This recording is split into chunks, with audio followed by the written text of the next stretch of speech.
3 times. Yes. Tell us what prompted you to marry that same man 3 times.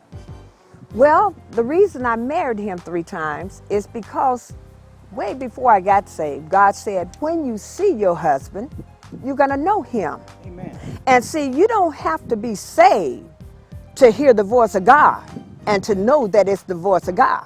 Amen. So when I saw him, and my cousin had introduced me to him, and when I saw him, God said, this is your husband. I'm like, oh, okay. And so later on, when I got to know him, he said, you know, you was walking in that kitchen, and God said to me, this is your wife. Amen. So God has spoken to him, and God has spoken to me. Bless the Lord. But number one, even during that time, I didn't know God as I ought to have known him. And so we got married 3 months after we had known each other. Okay. We went down south and we got married and everything. And I tell you, we had a good marriage. You know, we both worked jobs and he bring the money home. We paid the bills, and I mean, we just had ourselves a good time in God. But then I always been kind of a strong person. I'm not easy persuaded. Amen. But for him, he began to listen to people in the world. In the world. And said, man, you mean to tell me you go home every day at the same time? And he would come home every day at the same time, and his bath water be ran, his food would be cooked, and the house would be clean, and yet I Amen. worked a job also. Bless the But Lord. I was taught what a wife's supposed to do, and I was taught what a husband's supposed to do. And so he began to kind of change, but I didn't leave him. You know, I had my first baby a year and a few months after. Actually, we got married in 1969, Okay. September the 4th, 1969. And we had our first child September the 1st, 1970. And so then, you know, we moved back down south and everything, and it seemed like the more he got around familiar people, Okay. he began to change. Well, I'm this way. I felt like that how you start off should increase and not decrease. Amen. Amen. And so when I got pregnant with my second child, it had really just gotten worse. And so I just said, well, I'm just going to give you your divorce, because I was taught that if a person wants to be with you, Amen. then they'll stay with you. Yes, they will. But don't try to make nobody stay with you. And that's how God is. God will not make you be saved. Bless the Lord. But he said through his love and kindness, he have drawn us. So it's up to us if we want to stay saved. Bless And the so Lord. since I was brought up in church, that's what I felt like, that Amen. we have to do this. And so I gave him his first divorce. He didn't want a divorce, but I did. And I still loved him and he loved me. Well, then, you know, later on, we got married again Yeah. for the second time. Amen. And when we got married for the second time, I thought things would be so much better. And they began to go downhill again. And so I got my second divorce. The third time that I got ready to marry my husband, I know I wasn't planning on marrying him. I had went to Germany Amen. to be with my sister. And so God had told me, now by this time both of us were saved. And God had told me, he said, your husband loved you. He said, my husband. Amen. He said, your husband loved you. He said, but he loved you more than he loved me. Well, I heard the husband loved me, Amen. but I had left out more than he loved God. Ah. So he couldn't be the husband that I needed if he loved me more than he loved God. Amen. So I went back and he had talked with the church people and they encouraged me to marry him. But I did not get the okay from God. Never allow people to persuade you. We are not to be man pleasers. We are to be God pleasers. Amen. Praise the Lord. And so I allow him and the church to persuade me. So you have to do things in God's timing and in God's order Yes. for them to work out the way that God would have them to work out.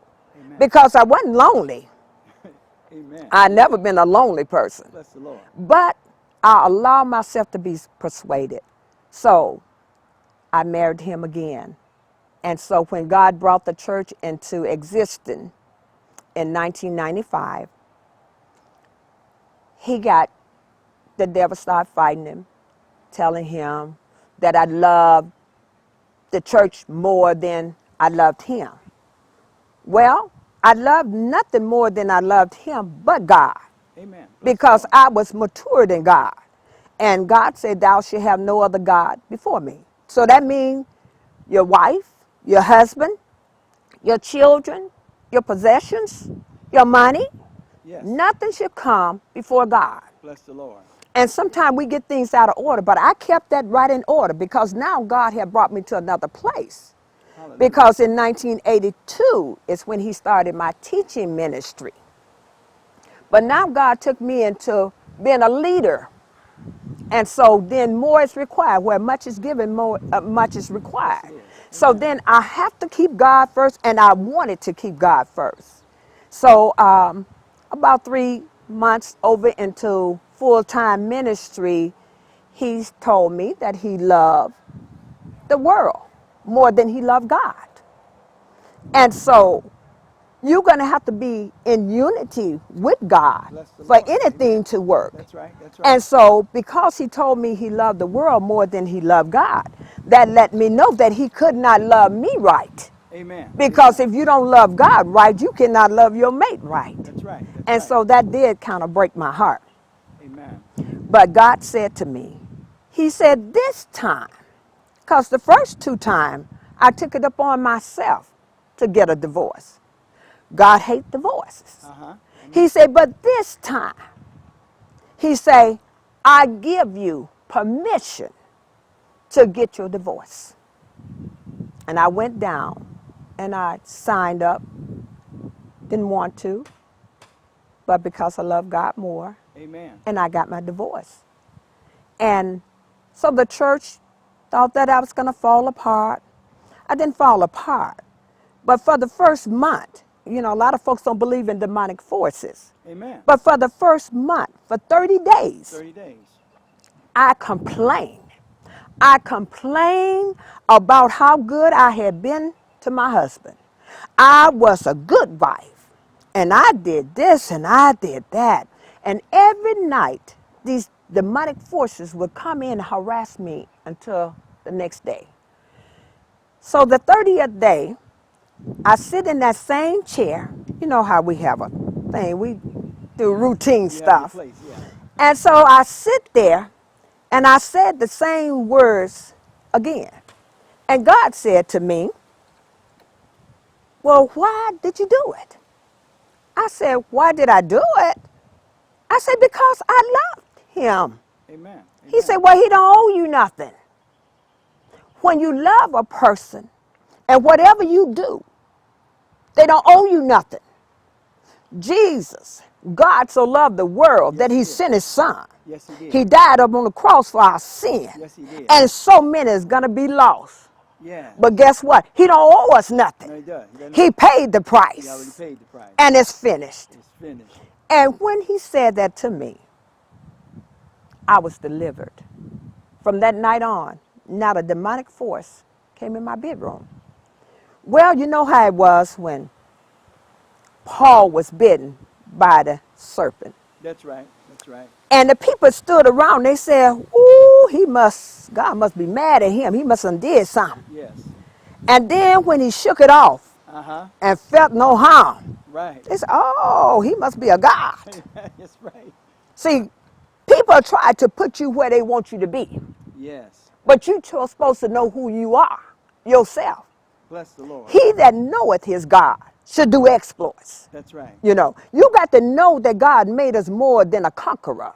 See, a conqueror knows that he's going to win the battle Amen. Amen. after he done fought. But more than a conqueror That's right. knows before I even get into the battle, That's right. it's already Already won. won. And so the church world looked and they was waiting on me to fall. And I did more marriages then than I ever have done. Bless the Lord. And I had to tell them what the words say. Yes. And I had to instruct them on where they were. Yes. And so the more I fed them, the more God fed me. See, God said that he heals the broken heart. Yes, he does. And as I fed them, my heart was healed. Amen. Amen. See, you don't know Amen. how God healed a broken heart until you get a broke heart. That's right. That's right. And once God healed that heart, then you can share it with somebody else. Yes, you can. Now me and my ex-husband are best friends. Wow. I mean best friends. I'm not talking about occasion friends. We are best friends.